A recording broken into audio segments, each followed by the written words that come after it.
Неоген кезеңі кайнозой эрасының ұзақтығы миллиондаған жылмен өлшенетін екінші геологиялық кезеңі. Бұл сақ-қоректілер, құстар, шыбын-шіркейлер, гүлдердің уақыты. Неоген кезеңінің жануарлар әлемі мастодонттар мен хоботты пілтектес, төрт азулы айуан, әртүрлі мүйізді бұғылар, жылқылар болып табылады. Неоген терминін 1853 жылы Австрия ғалымы Гернес енгізген. Неоген миоцен және плеоцен бөлімдеріне жіктеледі. Миоценнің төменгі және ортаңғы бөлімдері теңіздік шөгінділерден, ал жоғарғы бөлігі гипсті жыныстардан құралған.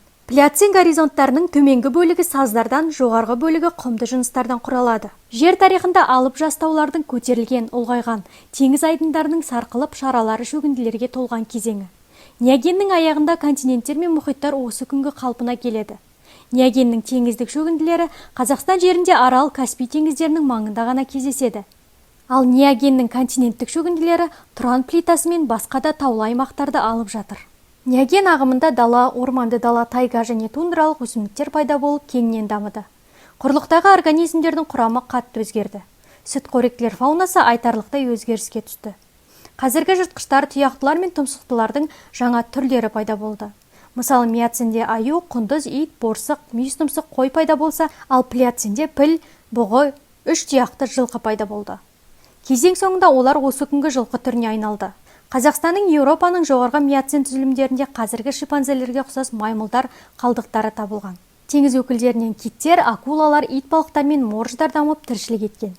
Неоген кезеңінде әктас қабаттары бар малтатас, құм, қиыршықтас, саз жыныстары көп тараған. Кен байлықтардан мұнай мен газ, көмір кен орындары, темір кен шоғырлары, әртүрлі тау жыныстары кездеседі. Неоген кезеңіндегі климат салыстырмалы түрде жылы және ылғалды болып келді. Салқындау басталған уақытта мұздықтар ерімей, ылғалдылық төмендейді. Неоген құстарының кейбір ұшатын және ұшпайтын түрлері өте үлкен болды. Мысалы, аргентавис құсының салмағы 20 килограммнан асты.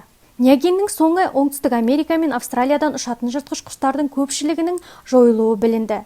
Құстардың эволюциясы тез қарқынмен жалғасты.